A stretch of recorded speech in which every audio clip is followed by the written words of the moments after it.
ये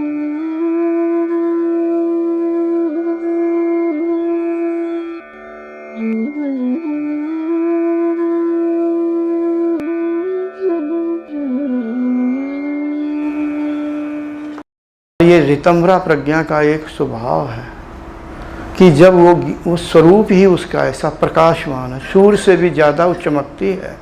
और जैसे जहाँ जहाँ उसका प्रकाश फैलता है वहाँ वहाँ उसका यानी जो अज्ञानता को कहते हैं अंधकार स्वरूप, वो धीरे धीरे नष्ट होता रहता है। फिर धीरे धीरे ऋतंभरा प्रज्ञा आकाश में सूर्य के समान चमकती हुई दिखाई देती है। संक्षेप में वो ऋतंभरा प्रज्ञा, जैसे ये सूर्य सुबह चमकता है एक होता है, लेकिन ऋतंभरा प्रज्ञा अभ्यास के अनुसार एक ऐसा होता है कि तीन तीन ऋतंभरा प्रज्ञा दिखाई देती कभी कभार, और वो आकाश में अभ्यासानुसार ऊपर की ओर जाती, कभी पश्चिम से होके इधर को आ जाते हैं यानी पूर्व की ओर, कभी इधर। यही चित्त में होता रहता, यानी इधर उधर उसका स्वरूप, उसका ज्ञान का प्रकाश फैलता रहता और अज्ञान को नष्ट करते रहते हैं।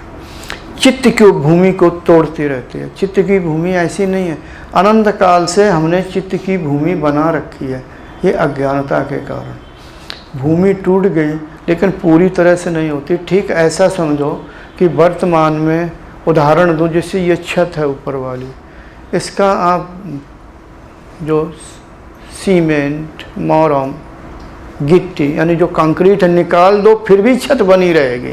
क्या बनी रहेगी? सरिये पड़े हुए हैं, सरिये।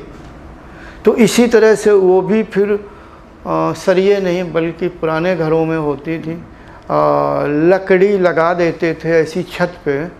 हमारे यहाँ तो क्षेत्रीय भाषा में कुछ और कहते थे। फिर उसके ऊपर कुछ और लगा के लकड़ी के टुकड़े रख रख के फिर मिट्टी डाल देते, यानी कच्ची छत होती थी।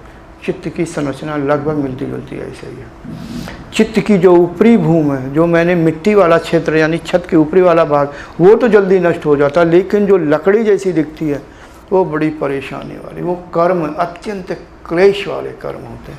और फिर उसके नीचे जो वो होता है, नहीं कहते कि यूकेलिप्टस के लंबे लंबे वो लगा दो, फिर उसके ऊपर आड़े करके लगा दो। ये जो चीज़ है ये जब नष्ट होती है ना तो महीनों सालों लगा रहता, घोर कष्ट, इतना कष्ट कि उससे ज़्यादा कष्ट कभी मिलता ही नहीं है। और जो ये अहंकार है ना, आ जाता है लाइन में, यानी उसके साथ ऐसी घटनाएं घटती हैं कि मजबूर होकर के, क्यों कि अभ्यास के द्वारा वो आगे बढ़ना चाहता है, तो उसे वो नष्ट होना, जब नष्ट होती है तो ये उसने कमाया हुआ है पहले, तो वो क्लेशात्मक कर्म घोर कष्ट वाले होते हैं, वो किसी भी प्रकार के होते हैं।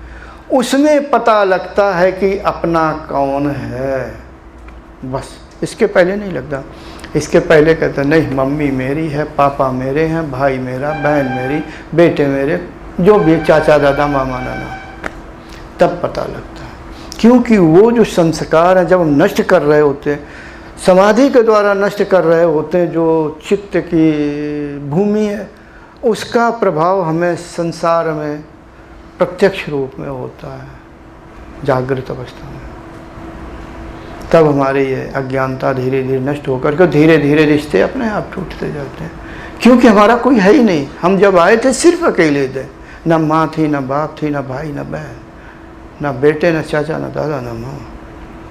ठीक है, मैं ये बात इसलिए बताता हूँ कि एक समय आप अकेले रह जाएंगे। अकेले का मतलब सिर्फ अकेले, कोई नहीं होगा आपका।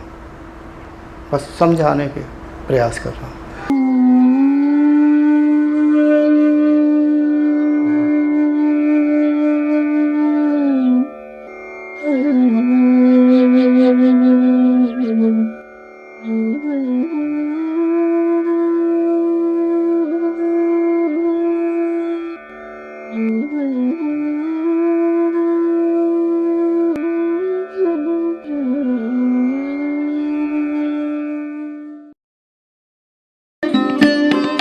Thanks for watching. Remember to like, comment and subscribe.